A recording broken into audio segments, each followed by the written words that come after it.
यदि आप एक ऐसे एस्पिरेंट हैं जिन्होंने बैंक एग्जाम की तैयारी अभी-अभी शुरू करी है या फिर 2-3 साल से आप बैंक एग्जाम की तैयारी कर रहे हैं और एग्जाम क्लियर नहीं कर पा रहे, तो ये वीडियो आपके लिए होने वाला है।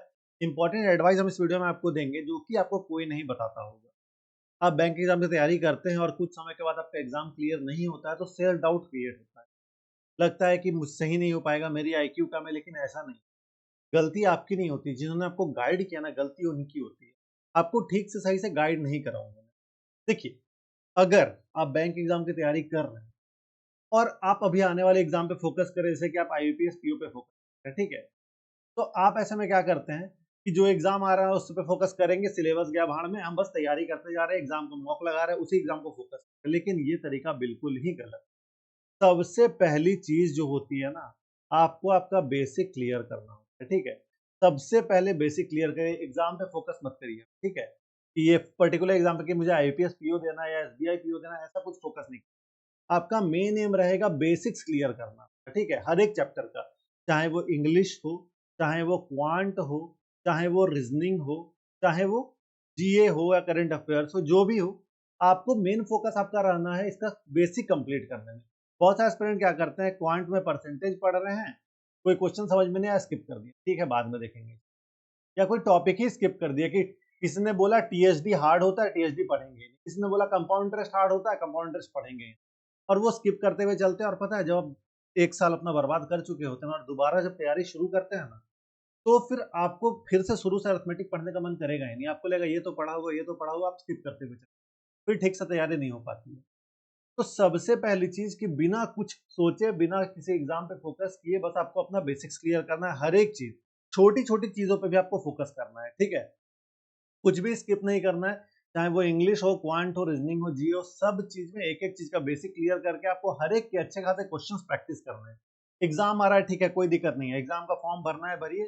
एक साल आप नहीं भी भरिएगा तो कोई दिक्कत नहीं है, नेक्स्ट ईयर फोकस करना है आपको। एक साल या कम से कम 6 मंथ तो आपको देना ही देना। अगर इस साल पे आप फोकस करें तो आरआरबी पे फोकस करें, ठीक है, क्योंकि अगस्त में आपका आईबीपीएस पीओ हो जाएगा। और अगस्त में अभी चल रहा है क्या, अप्रैल खत्म होने वाला है, मार्च, मार्च तो खत्म हो ही गया, अप्रैल भी खत्म हो ही गया, आपके पास बचा क्या, मई, जून, जुलाई, 3 महीना। 3 महीना आप सिलेबस खत्म नहीं कर पाइएगा। तो सबसे पहला फोकस आपका होना चाहिए हर एक सब्जेक्ट का सिलेबस खत्म होने पे, ठीक है। और इतना कुछ करने से पहले, अब आपको पता कैसे चले आप कहाँ स्टैंड कर रहे, तो आपको बस एक आईबीपीएस पीओ का, आईबीपीएस पीओ प्रीलिम्स का एक आपको मेमोरी बेस्ड टेस्ट देना है, ठीक है। मेमोरी बेस्ड टेस्ट देना, हर एक प्लेटफॉर्म पे आपको मिलता है, जाके टेस्ट दीजिएगा और उस टेस्ट का मार्क्स आपको देखना है, ठीक है। अगर आपका मार्क्स 30 से कम है, मतलब कि आप अभी जो आईपीएस आने वाला है ना पीओ, उस पर फोकस आपको नहीं करना, आपको मेन फोकस अपना तो कॉन्सेप्ट बिल्डिंग पे करना है, ठीक है। और आप चाहे तो आरआरबी पे फोकस कर सकते हैं, लेकिन अभी आईबीपीएस पीओ पे तो फोकस बिल्कुल मत करिएगा, एसबीआई पीओ पे फोकस मत करिएगा कि नहीं उसका तैयारी करना है, उसका फोकस करना, उसका मॉक लगा रहा है, ऐसा कुछ नहीं करना है। अगर आपका 30 से स्कोर कम है ना, मतलब आपकी तैयारी कहीं ना कहीं बिल्कुल ही नहीं है।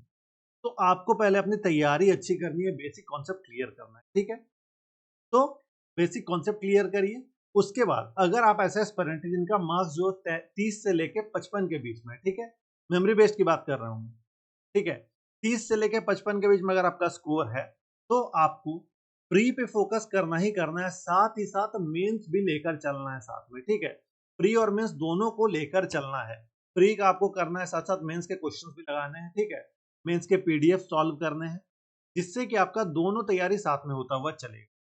और अगर आपका 55 प्लस स्कोर है ना, तो आपको प्री का बस मॉक लगाना है और ज्यादा कुछ नहीं करना है। और मेंस का तैयारी आपको अच्छे से करना है, ज्यादा पीडीएफ ज्यादा कुछ आपको मेंस का सॉल्व करते हुए चलना है, ठीक है। तो आप 3 कैटेगरी के स्टूडेंट हैं इनमें जो मार्क्स लाया है।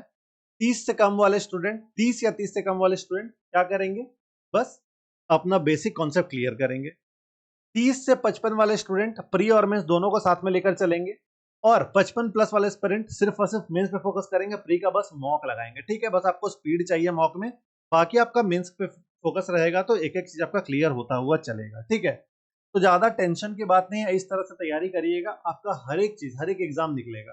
तो इनको किस पे फोकस करना है, आरआरबी, आने वाले आरआरबी पे फोकस करना है, या फिर 2027 वाले एग्जाम पे फोकस। आप चाहे तो आईबीपीएस क्लर्क पे भी फोकस कर सकते हैं, लेकिन तभी जब आपका बेसिक्स क्लियर हो जाए, ठीक है। एक बार और आपको वीक में एक बार मॉक लगाते हुए चलना है ताकि आप अपना एनालिसिस कर पाए। 30 से 55 वाले एस्पिरेंट 2 दिन में एक बार मॉक लगाएंगे और आपको तो पता है कि आप प्रीलिम्स का मॉक हर रोज लगाएंगे और मेन का मॉक सप्ताह में 2 बार जरूर से लगाइएगा, ठीक है। आपका देखिएगा हर एक एग्जाम क्लियर होगा। अब देखिए एग्जाम की तैयारी के लिए अगर आपको कोई कंटेंट चाहिए, बढ़िया कंटेंट, तो आप गाइडली का सुपर प्लान परचेज कर सकते हैं। इसका ऑल इन वन पैकेज देखिए, इसमें आपको 3000 प्लस मॉक टेस्ट मिलने वाला है, सारा का सारा पीडीएफ कोर्स, मतलब आपको ये भटकने की जरूरत नहीं पड़ेगा कि कहाँ से पीडीएफ सॉल्व करे, इस ग्रुप से पीडीएफ उठा रहे हो, उस दोस्त से पीडीएफ मांग रहे, ये करने का जरूरत नहीं पड़ेगा। पीडीएफ कोर्स मिलेगा, साथ साथ सारा जो क्वेश्चन रहेगा उसका सॉल्यूशन आपको मिलेगा वीडियो और टेक्स्ट फॉर्म दोनों में, ठीक है। फिर आपको सभी बैंक एग्जाम के वीडियो कोर्सेज मिल जाएंगे, रुद्रा, रफ्तार, ढेर सारे पैकेजेस हैं, सभी आपको यहाँ पे मिल जाएगा। और आपको 1-on-1 काउंसलिंग सेशन भी मिलेगा एक्सपर्ट से। तो इतना कुछ आपको मिल रहा है सिर्फ और सिर्फ 759 में, ठीक है। लेकिन अगर आप 20 और कूपन कोड यूज करेंगे तो आपको और डिस्काउंट मिल जाएगा, तो एक बार जरूर से चेकआउट करेगा। देखिए अगर आप ये नहीं भी लेना चाहते तो आप चाहे तो बंडल पीडीएफ भी परचेज कर लीजिएगा, बहुत ज्यादा बेनिफिट आपको होने वाला है। टॉपर्स का फर्स्ट चॉइस रहता है ये, ठीक है।